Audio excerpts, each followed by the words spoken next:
And maybe you heard that this is a film that I made entirely by myself. So I'd like to focus on that, and maybe I'd like to maybe inspire other people to make their films themselves, because I think nowadays the technology is advanced enough to, I guess, for this to be possible. So first, a little bit background on me. So before Away, I made 7 short films. 2 were hand-drawn, 1 was live action, and 4 were CGI. So I tried all these different techniques, and I really like elements of each one of them. And in a way, I combine all these different techniques, actually. Not literally, but I'm inspired by the graphic look of hand-drawn animation, how not everything needs to be perfectly realistic and detailed, and I like to have the look to be very simple and graphic, and that's what my experience making hand-drawn animation taught me.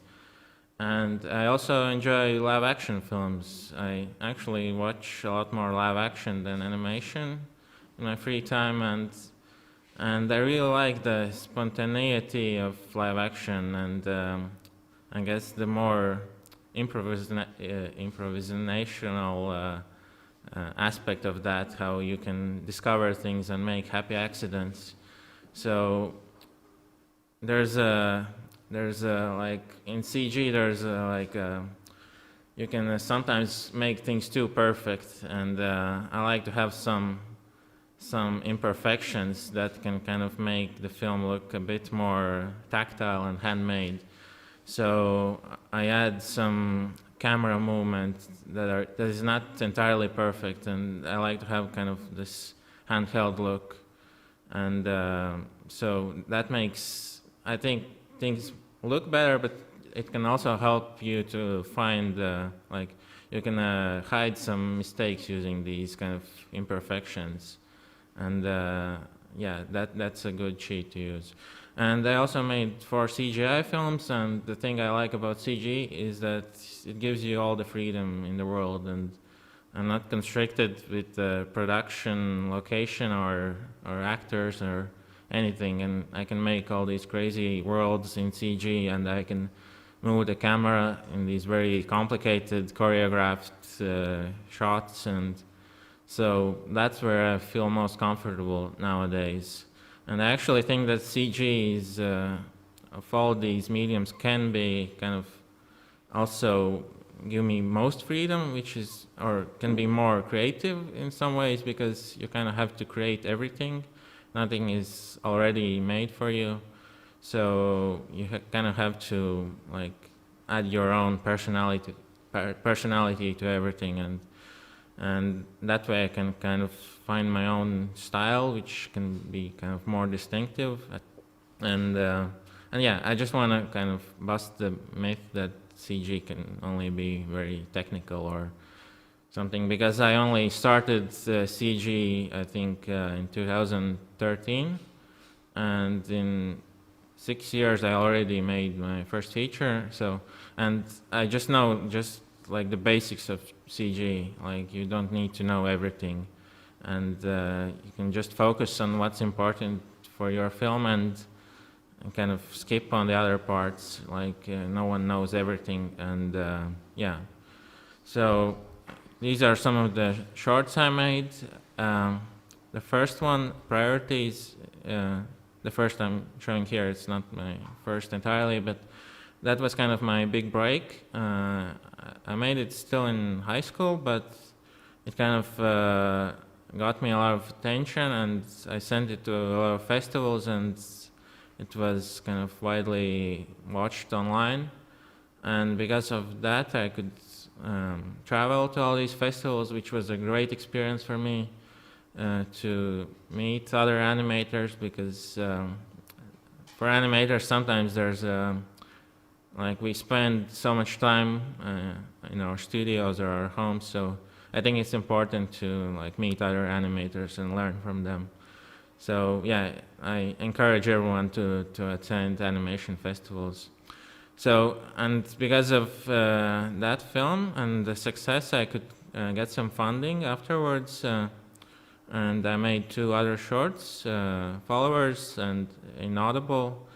And yeah, these were kind of made in a very quick succession, and I tried different styles. I tried mixing hand-painted backgrounds in case of Inaudible with the CG.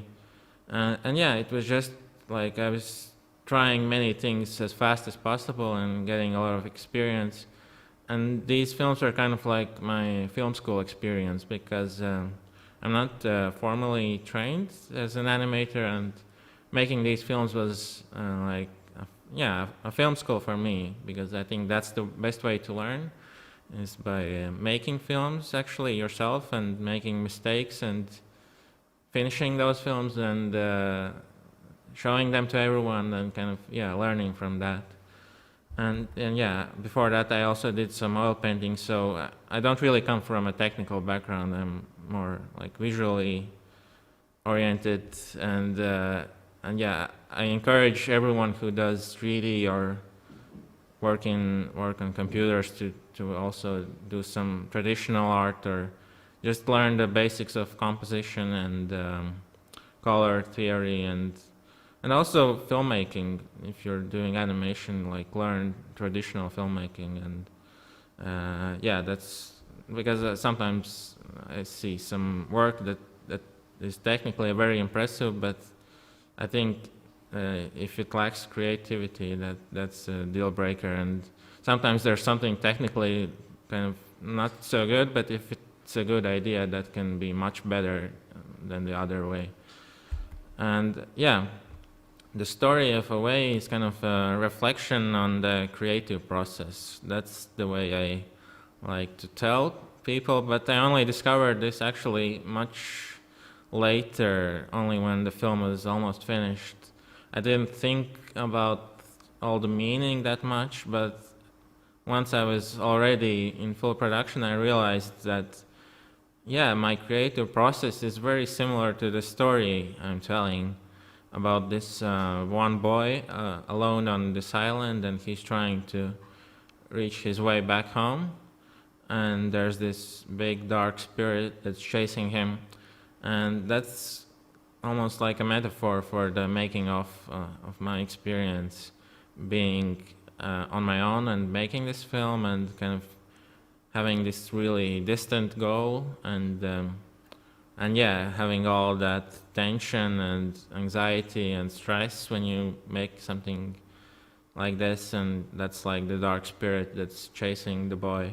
So I encourage everyone to kind of find something personal and tell stories about something that's very close to you, and I think it should be almost like you're afraid to share it, and that way you have to kind of be vulnerable, or kind of open up. And even if people don't really know the backstory of you or your background, I think people can tell if like the filmmaker is being honest or sharing something. And like the saying is that, like, write what you know, or something like that. And yeah, I think that's really important. And yeah, so why am I doing everything myself? There are a number of reasons, and one is that the budget was really small. That was by choice, because I knew that if I keep the budget small, I can have complete creative control, and I can tell whatever I want, and but actually I didn't really have like an option to get a bigger budget. At least I thought so. I didn't have much experience. I had made these shorts, but I'd made them all by myself. I didn't know that many people in the industry or how things worked. So I figured I can just continue my process of making these shorts, but just expand it into a larger format. So it didn't really change much for me to transition from a short to a feature, because it was just the same for me, really. And I figured that like trying everything myself would be a good way to learn all these different skills, because I felt like I wasn't really ready to tell anyone else what to do. I felt, yeah, I didn't know what I wanted. I didn't know how to explain things, and I just didn't feel ready. So I figured that, yeah, just by trying everything, it would be a good way to learn. And now, maybe in my next project, I think it will be much easier to, yeah, tell other people what to do, because I've done their jobs and I've been through all that. So I think it's a good idea for directors to try different skills and to kind of, yeah, that's very important, to understand all the technical things and all the creative skills. So yeah, and so next question is I usually get is why a feature film? Because in animation, actually, in festivals, the main focus is actually on the shorts, because usually that's where you see most of the, I guess, the more of the auteur films, or the more bolder films. And it used to be that animation feature films were quite focused on the commercial side, which is also great. I don't have any problems with that, but I think, yeah, there's going to be maybe a transition, that now that it's much cheaper to make animation and you can make it anywhere, that the feature films will have like a big increase of these more creative and different and interesting features. So I just figured that it's time to transition from shorts to a feature. I actually felt that making these shorts, I was always constrained in these 7 or so minutes I had set as the runtime, and I felt like I needed more time to develop the characters and to kind of, delve deeper in the story. And I just felt I wanted to have a different kind of pace, which can be very difficult in a short. You need to kind of have, there's not much time, and I wanted to have this kind of more of a reflective story where you kind of are allowed to slow down and kind of take in nature and kind of, because that kind of tempo can, I feel like, can create this more emphasis on also the faster parts and make those more exciting parts more exciting, because there's this ebb and flow of fast and slow. And I just felt like in a short film I didn't have this this format wasn't suited for that. And actually, when I was making these shorts before, like every time I start, it feels like you're starting from zero. And every time I felt kind of lost in the beginning. I knew I had to make something, but you have like all these deadlines, but you have to come up with something. And it was very, it could be very difficult to come up with something very fast and make all the assets from zero and make the story and everything. It was like every time you restart.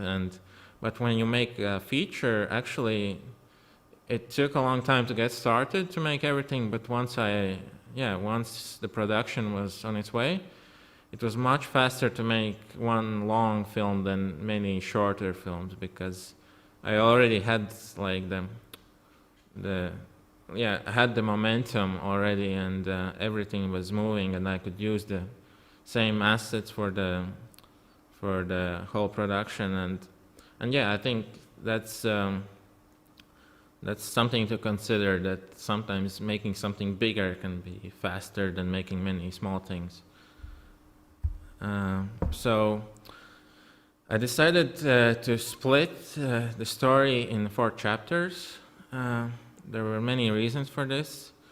I was kind of intimidated by making something big, really. I wanted to do it, but it felt very difficult. So I decided to split the story in 4 chapters and fund them as 4 short films, because that way I felt like it would also be easier to convince others to give me a chance to do this, because I felt like if I said that I want to make a feature on my own and I've never done this before and this is not really done, I felt that would be a difficult pitch. And by focusing on short films, I felt that was more realistic, because I decided, like, if it doesn't work out, at least I have 1 or 2 chapters I can show. But if I make a feature and then it breaks apart in the middle, I have like an unfinished film, and you can't really show it to anyone. It's it's left abandoned. But if it's if it's these shorts, at least I can show them separately. So having that in mind, I decided to kind of create this big overall structure for the whole story. So I had everything planned out, but each chapter would have this kind of smaller arc, and each chapter would kind of have a beginning, a middle, and end, almost like a TV series where each episode is its own story, but it's also part of a bigger structure.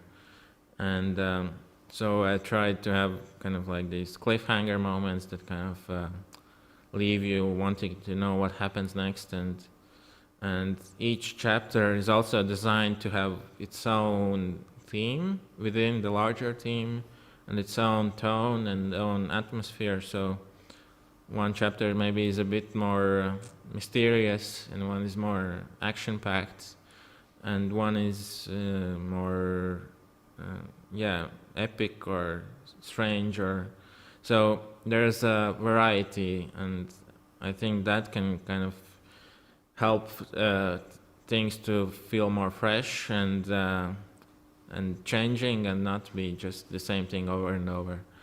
And I also tried to have a slightly different styles, or rather, I didn't really try, but it kind of happened that way, because I made each chapter chronologically. So I started with the first one, and only when it was done, I moved on to the second.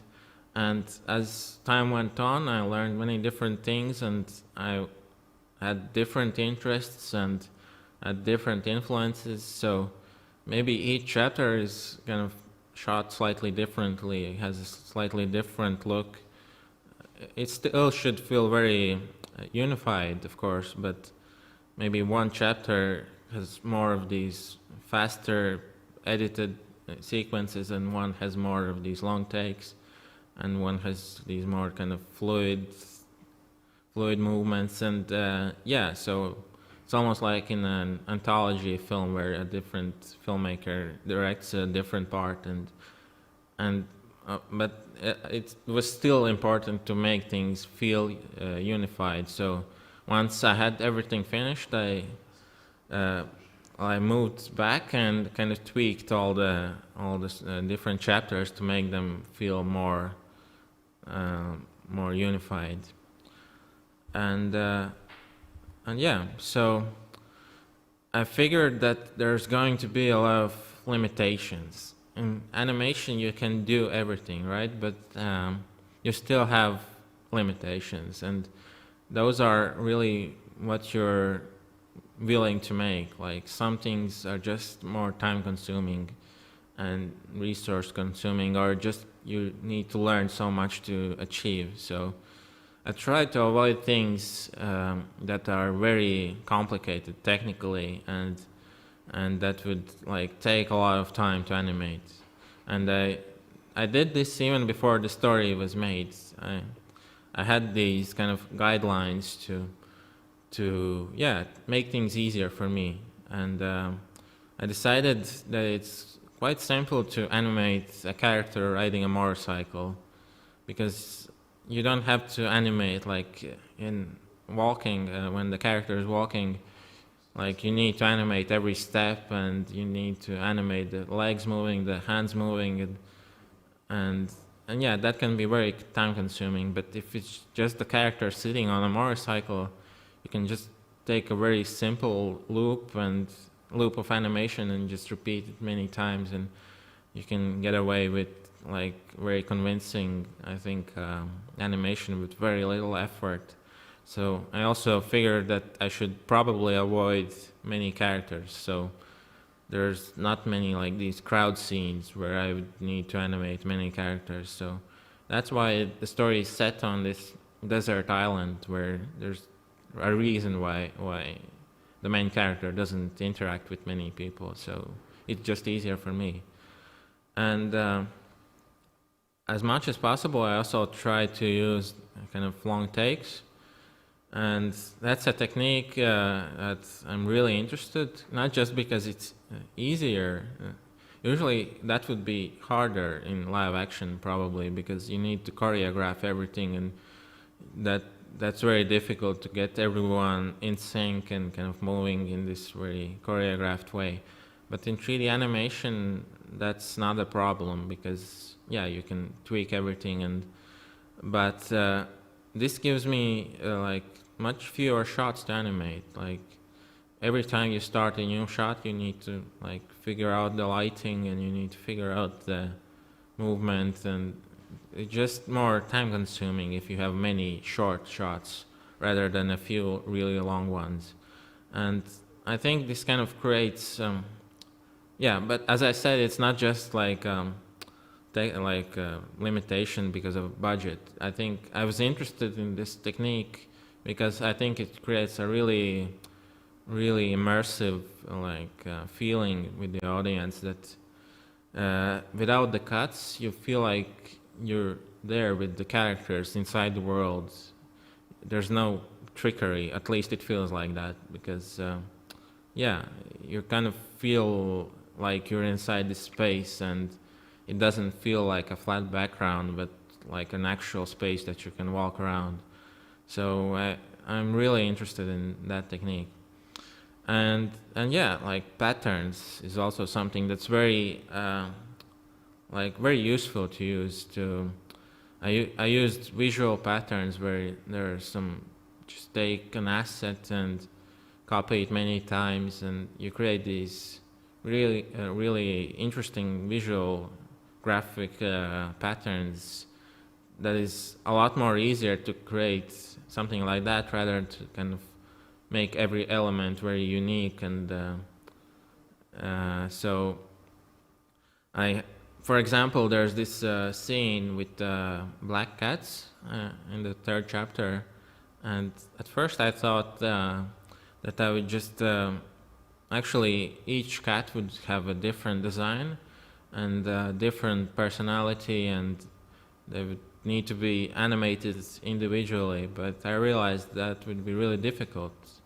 So I just took one black cat and I copied it many times, and yeah, I was afraid that it would look very robotic and very boring and very sterile because yeah, they're all moving in the same way.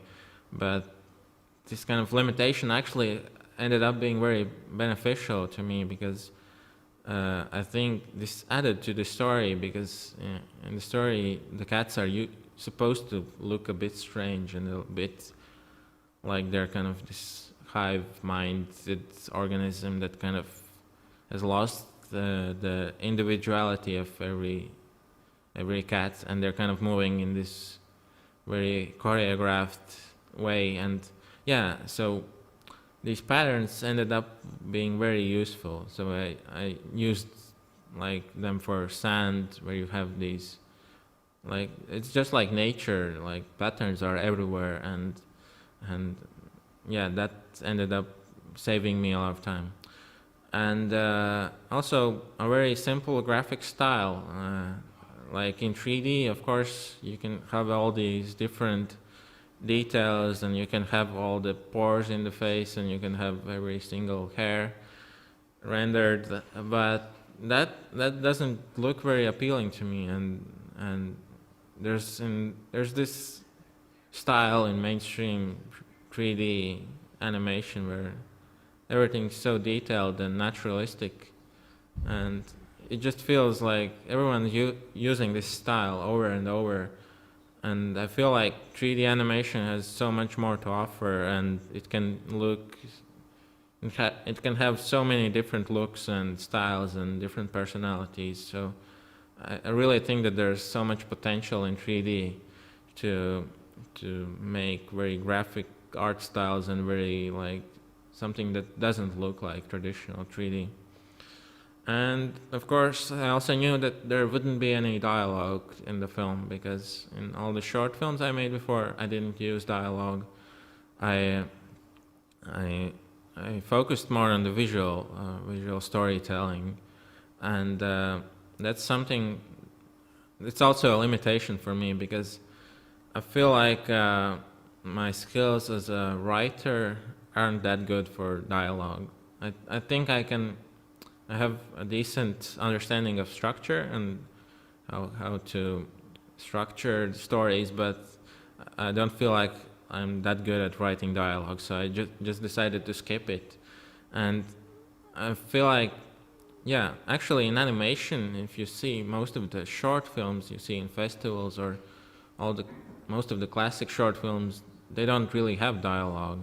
So it's not really that uncommon for animation to have no dialogue. And one big advantage for me is that I can just show this film to everyone around the world, and it doesn't need to be translated. And like people from different ages can see it and understand it. And yeah, dialogue can be something that ties a film to a very specific culture, and that can kind of, yeah, maybe make things a bit more difficult to understand for people in different places. And because there's no dialogue, I kind of have this hole in the storytelling that needs to be filled with something else. And this gives me an opportunity to let the other elements of filmmaking have a more decent kind of space, yeah, to explore. Because they don't need to compete with dialogue, because if there's constant dialogue, then maybe the sound effects don't really have any space, because yeah, everything's competing, and I have to find more unique and creative solutions to problems, because I can't really just explain things with a simple line of dialogue. I need to show them visually, and I need to have the characters kind of discover things, and you can tell so much by just the way the characters look at each other, or they look at the world. And because, yeah, I didn't have an option for dialogue, I had to kind of really think of more creative ways. And I think that's also a good like a learning experience for filmmakers of any kind, to make a film, or at least a short, without any dialogue. So once you kind of really understood that technique, you can kind of, when you're making films with dialogue, I think they can be much more powerful, because you know how to use camera, and you know how to use sound, and yeah, so yeah, this is an example of the patterns and repeating long takes, and yeah, so this is just the looping animation of it's very simple to animate this character. There's not really any effort. And you can see the trees, they're not entirely the same, but they're just variations of one model. And yeah, that's a lot easier to make everything very unique. And these are the long takes. This is obviously sped up to save time, but yeah, this shot was about a minute and a half, and if I do this with like 20 shots, that would be a lot more time consuming to animate.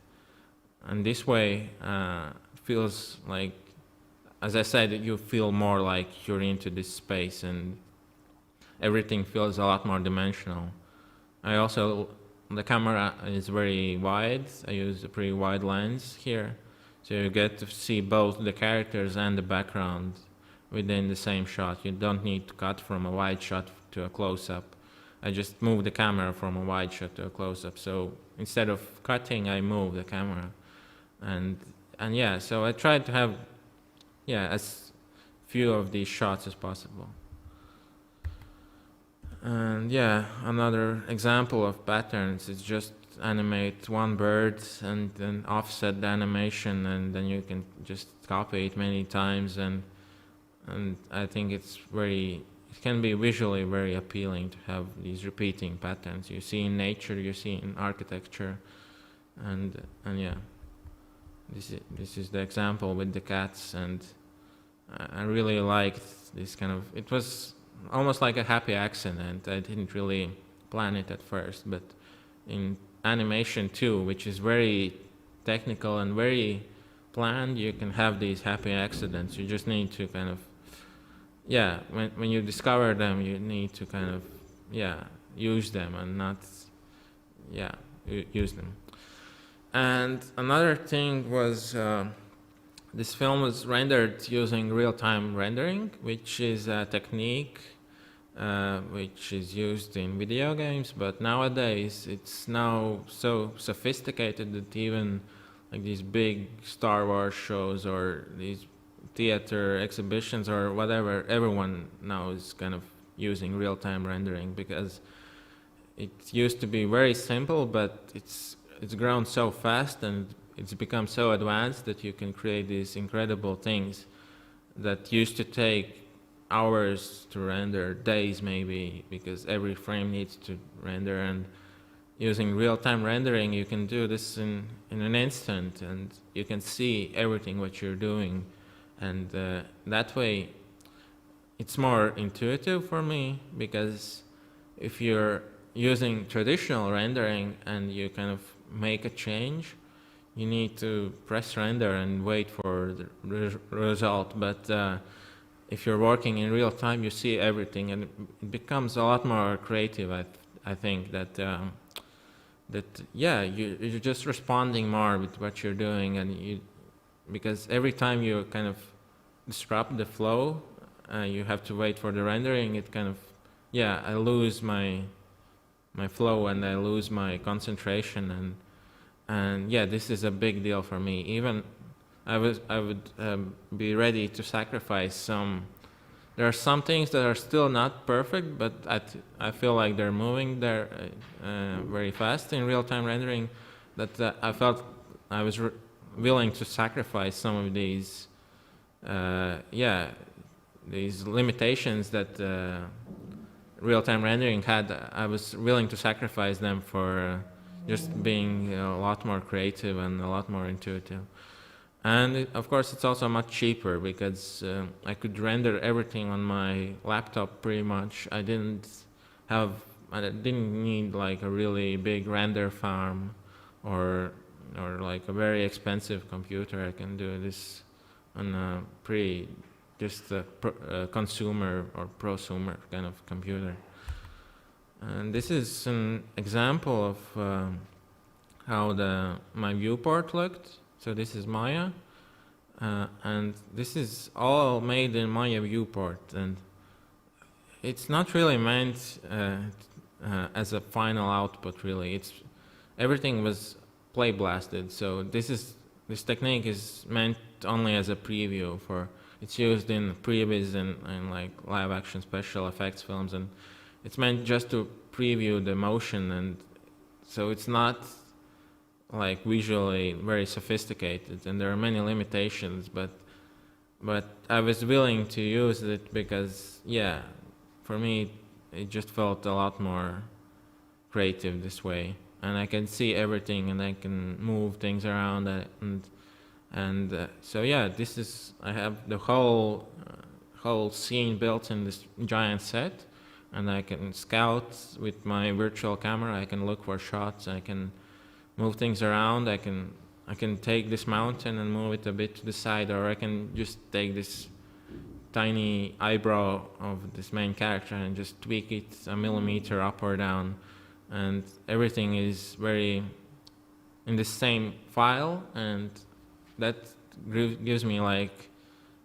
the freedom to explore, and so the way I worked was that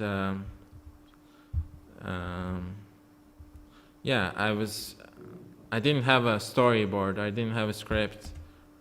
I was just exploring directly in 3D space, so I would just take the camera and film everything with multiple cameras from different angles, and the storyboard was kind of made in the editing software. It was almost like a documentary where you have so much footage to choose from, and you kind of discover the film in the editing process. So this is kind of the opposite of how animation is usually done, where everything is so meticulously planned. Every shot is very storyboarded and timed, but I was kind of exploring things directly in animation. And I feel like this would be really difficult to do in a traditional production with a large team and a budget, because you need to have everyone on the same page, and you need to have everything very precisely planned. But because it was just me, I think it was possible for me to work in this way. And this of course saves me a lot of time, because I can just skip many of these steps that are usually taken in traditional filmmaking, like storyboarding or even the script. I didn't have a finished script. I was just exploring things directly in 3D. I just had story outline that I was guiding upon. And I also, so the next thing is that I also made the music for the film.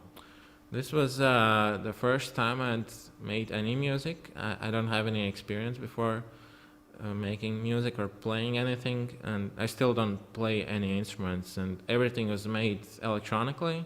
So you can just open an example here of the software I used. So this is Logic Pro, and everything is just made using MIDI notes, and you can just plug in a virtual instrument. And I used both real sampled instruments, like real orchestral instruments, and also a lot of these synthesizers and these home appliances and all these kind of instruments from all around the world. And you can just buy them in a library, and some of them sound better and some are not so good. So you can't really mimic every instrument. Some of them are just will sound very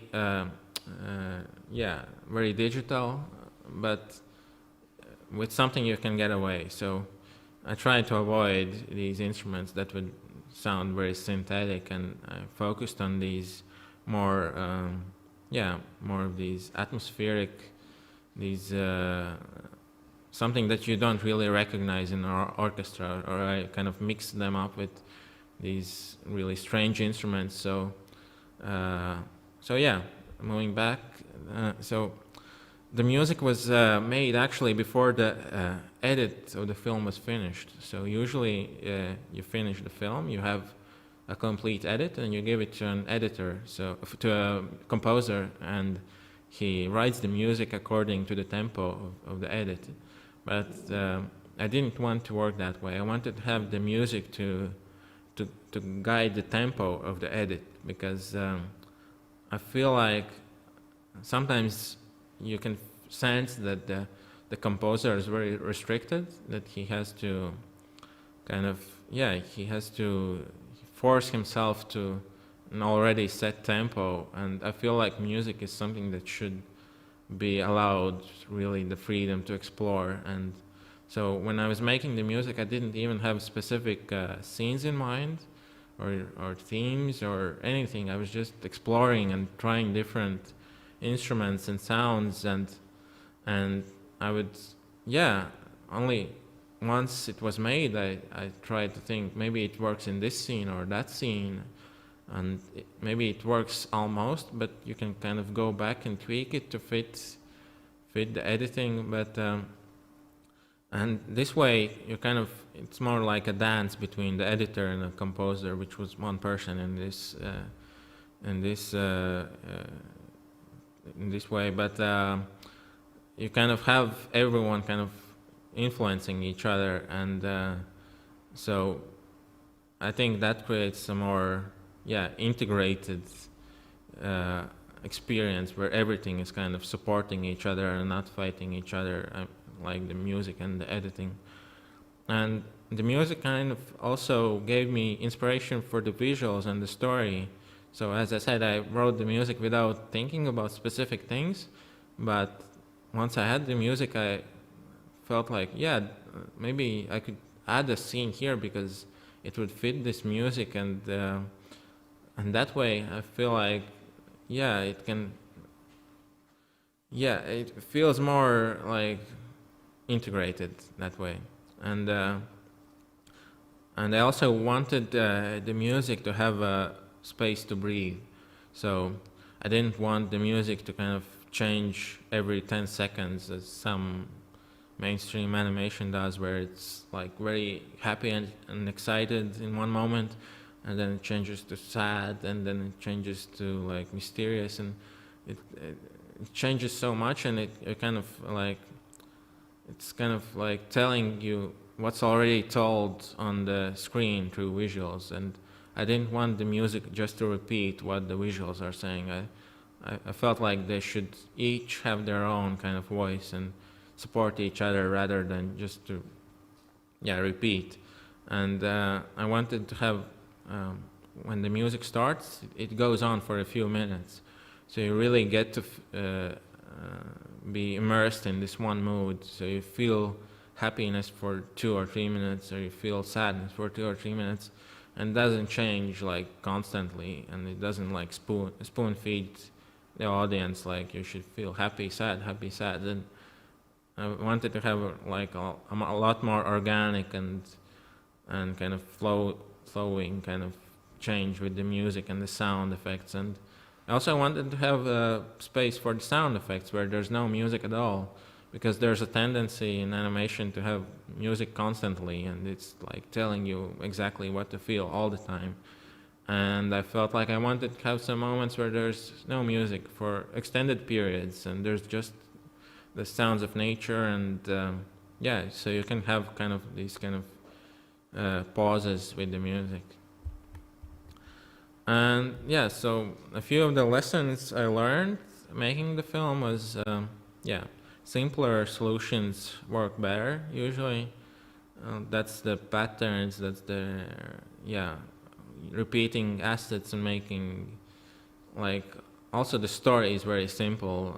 It's, the characters have a very simple goal. You always know what they want and where they're going, and that doesn't mean that the story is less deep or anything. It's sometimes simplicity can have a lot more, it can create a lot more meaning than you have something that's very convoluted. And the next lesson was you need to back up files, because I ended up losing some very important files, and I had to remake large sections of the film for the second time, pretty much from scratch. And that was a big lesson, because I was quite devastated when I lost the files, but it ended up being actually a good thing overall, because the second time I did those scenes, I think they ended up being a lot better. If I had those files, I might have not changed them, because it would have felt like too much work. But because I lost them, it ended up being a lot better. And it was also a lot faster. The first time I did those scenes, it took me like a year and a half, because I was still discovering everything. I was, I didn't know what I was doing, but the second time I was already on this momentum, and I had all these kind of, the story was figured out, and it took me not a year and a half, but maybe 3 months, because I had everything already figured out. And the next lesson is that you don't need to understand everything. Like, as I said, with 3D, like, there's so many buttons to press and so much complicated things to learn, and you can just spend years and years learning everything before actually trying to make something. So at first I was kind of testing a lot of things and trying things before even getting started, and I figured out that I don't need to learn everything. I still, like, when I talk with some people who make 3D, like, they talk about things and I just don't understand them because I've been only focusing on the things that are important for this film. And for the next film, I need different skills, and I can learn them then, because actually if I try to learn everything at first, I probably would have ended up forgetting the first things I learned, because there's just so much to learn. So as a bonus, here's some concept art. So these are just some explorations I made early in the process. Some of these I did the concepts directly in 3D and then I painted over in Photoshop. So I think this landscape was made in 3D. And so yeah, this is just some early exploration. A lot of this didn't end up in the film, or it ended up in a very different way. Some of the things I just figured would be difficult to do, or some of the things like didn't really benefit the story. But actually the concept art in this film there's not a lot of it. There's only, I think, about 30 pieces overall. And usually in animation productions, there's a lot more. But because I was making everything on my own, I had the idea in my head and I didn't need to explain it to other people. So I could like skip some of the concept art. I could just start making things directly in 3D. And yeah, some of the frequently asked questions I get is, how long it took to make the film. Overall, it was 3.5 years. So that's from the first idea to getting the budget, to writing, to pre-production, production, and everything. So 3.5 years is a long time, but actually, if you think about it, it's pretty short for an animated feature, because even in bigger studios, they have hundreds of people and they make the film for 4 or 5 years. And so 3.5 years is pretty good, I think. And I pretty much worked all the time, every day, 7 days a week. But it wasn't like that crazy, because I worked from home. I didn't have to commute, of course.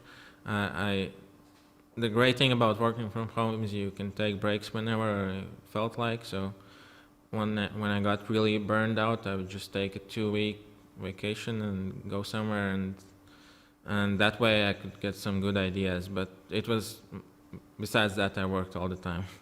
But so the software I used was Maya for pretty much everything, because there's almost no compositing. Everything was done in the Maya viewport. So all the compositing was done directly in Premiere, where I did the editing and I just added some simple color correction or some simple effects, and I almost did no compositing in After Effects. And I used Logic Pro for the music and the sound design.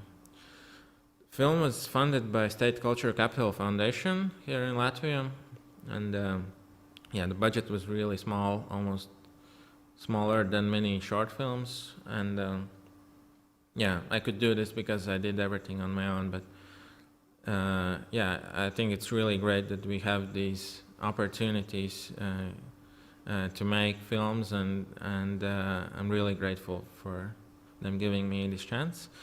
And also my next project is called Flow. It's my next feature film, another animated film without dialogue, but this will be a much bigger project, at least for me. I'm hoping to involve more people this time and work with a team. Probably not a really big team, just a few people, but I'm really eager to work with people who are better at all these different tasks than me, who are better animators, who are better sound designers. And so just a quick pitch of Flow and the story is actually based on a short film I made, one of the first ones. The short film was called Aqua. You can find it on my Vimeo page, and it's about this cat who is afraid of water, and he finds himself in this world that's flooded and everything is underwater, and he has to kind of adapt to this new world and overcome his fears. And he's in this small boat in the middle of ocean. But the feature version is actually a lot more than that. It's about the cat, but there's also like an ensemble of characters. So there's the cat, there's a capybara, there's a dog, there's a bird, and there's a lemur. Those are the main cast, and they're in this small boat together, and they're trying to kind of survive after this great flood, but they're also kind of trying not to get on each other's nerves, and they're kind of have different priorities and different needs. And so I have some concept art from Flow. So this will be a bit more detailed.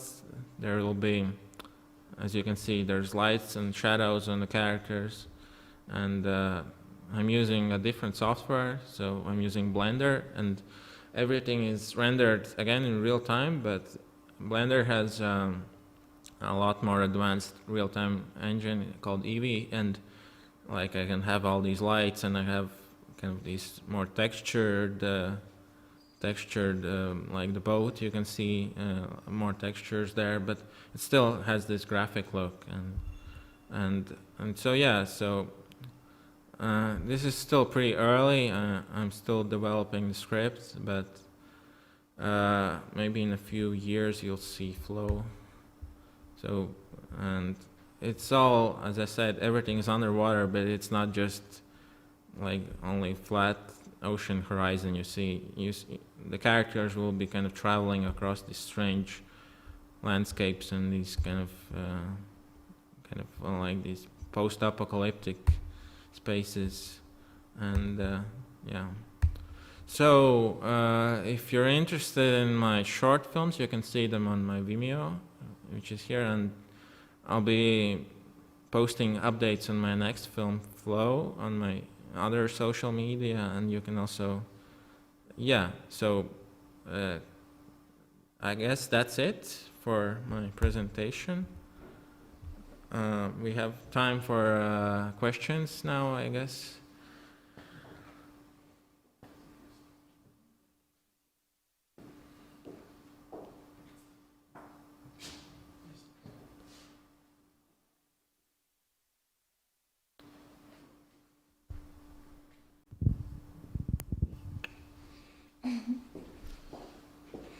Hello.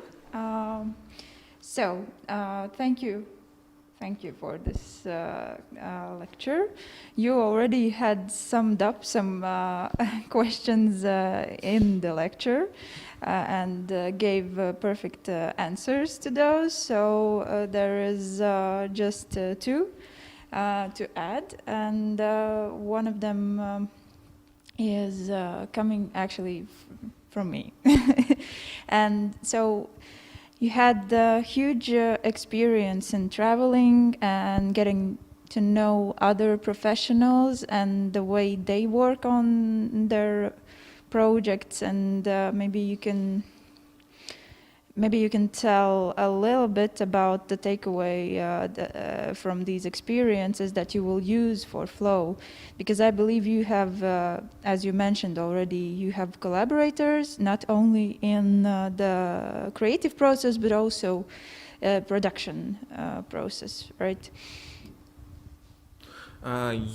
So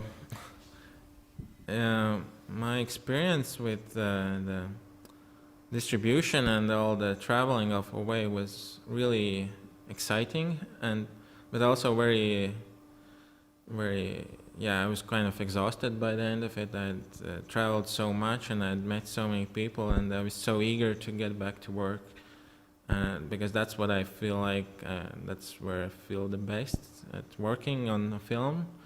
And I had all these ideas saved up, and luckily away had quite a good reception, and people noticed it, and I had some offers from possible collaborators, and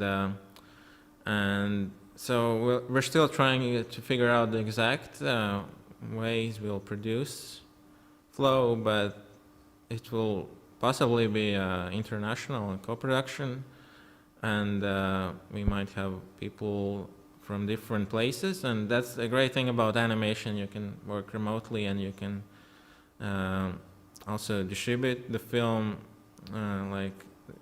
Like people don't really care that much where the animation film originated from, because it can be kind of understood by everyone, and I feel like it's kind of like this global community that's it's getting more and more closer together. And but yeah, I don't know what I learned from the festivals about making the film. It was just a great experience meeting these people and getting contacts, which was really useful, and seeing so many different animated films, and yeah. That's all what the festivals are about. It's Yeah. about meeting people and seeing animated films. I mean, not animated, Yeah. all the films. Yeah, and so I wonder also regarding the flow, do you have like a script advisor as well added? Because for all of the other films you have been there alone, and now I believe you have opened yourself to the collaboration. And what about the script for the flow? Yeah, so I did work on the scripts alone for my previous films, but I tried showing them while they were still in production to people for their advice.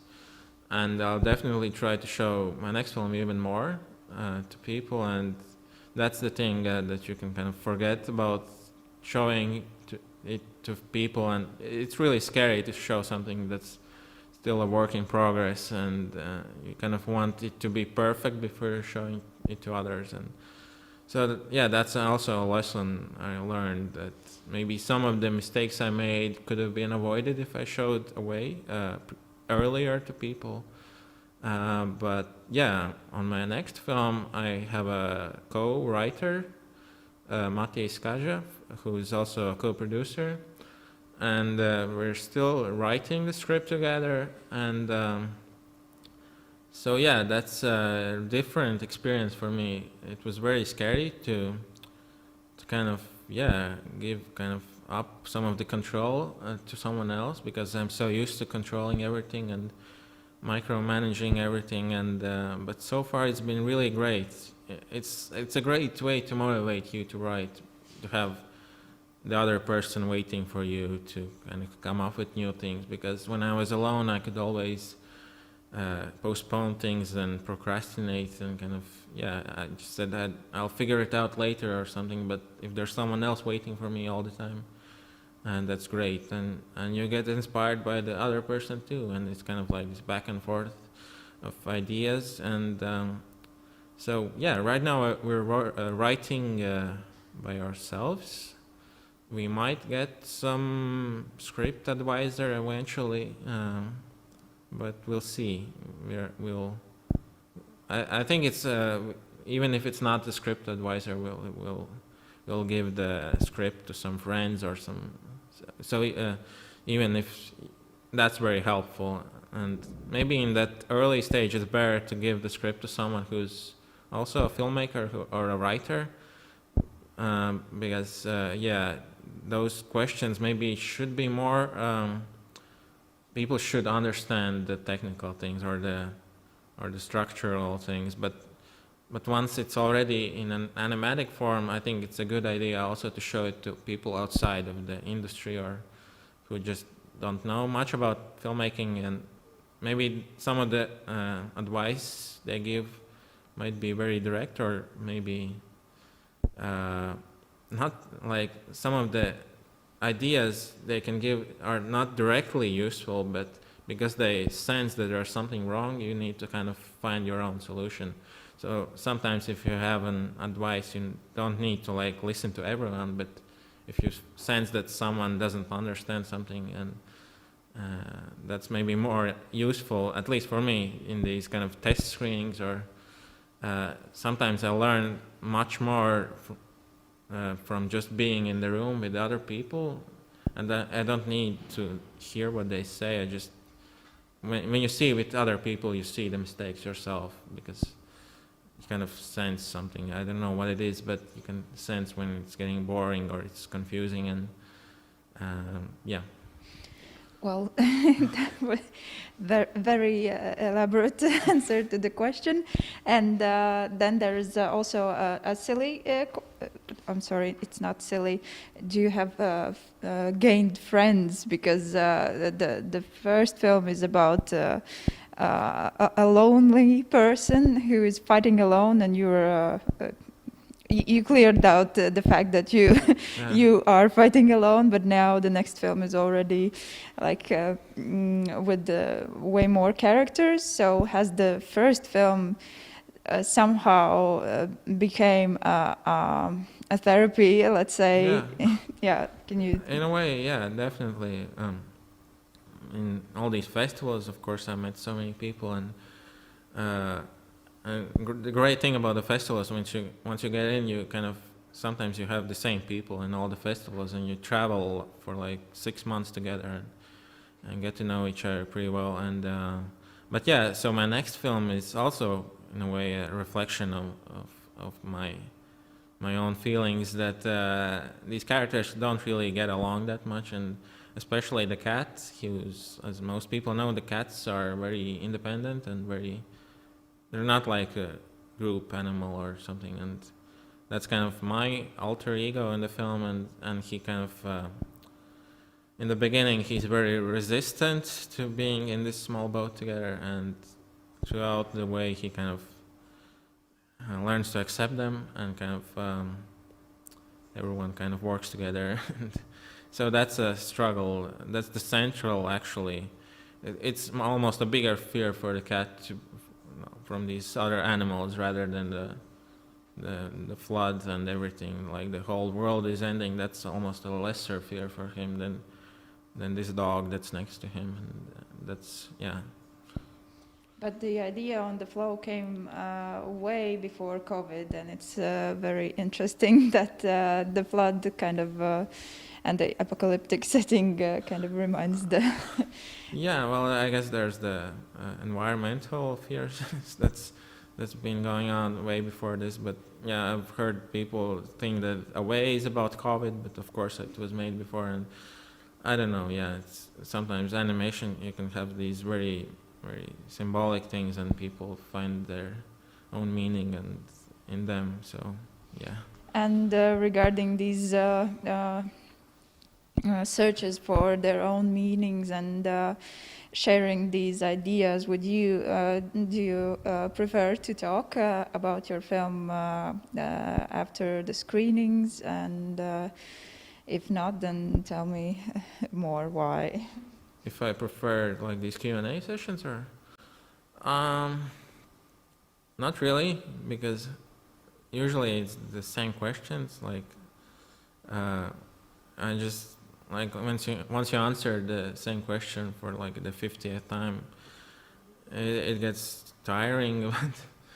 But as I said, I prefer making the films than just promoting. Like, it's great to travel and it's great to meet people, but yeah, the whole distribution it's still going on, and Away will be released in a few other places, and I still need to do all these interviews, and I'm very grateful. I know it's a very lucky situation to be in, but it's not something I enjoy, but I'm very happy to do, because it gets my film more widely seen, and that's great. And as much as I don't like being like in this in the public attention, I feel like I want to encourage people to make films and to make their own, like this independent production process. I like to encourage to people in places where there's not like a huge industry, and just to say that it's now possible to make films anywhere, because like there's no open source software, and there's like pretty cheap computers, and you can learn from YouTube, and so yeah, I feel like just selfishly I want to see those films. I want to see more of these kind of different types of films, and Well, Yeah. you get to know a person through this film. Basically, it's a different way of communication. Yeah. And yeah, yes, for a loner, maybe it's easier to get to know a person through a cinema screen. Yeah. And I believe you have done great job and lovely films that have been traveling now around the world and inspired already so many people. So I think you have done the job, and it's great that you have found the producer to do the other stuff that you don't need to do. So yeah, congratulations with that. I guess if there's nothing new added, then this concludes the Q&A session. I hope these questions were not the same as usual. But yeah, well, anyways, do you have anything to say more, or you're ready to end this? I think, yeah, I've said as much as I can. Thank you, Gints. Thank you.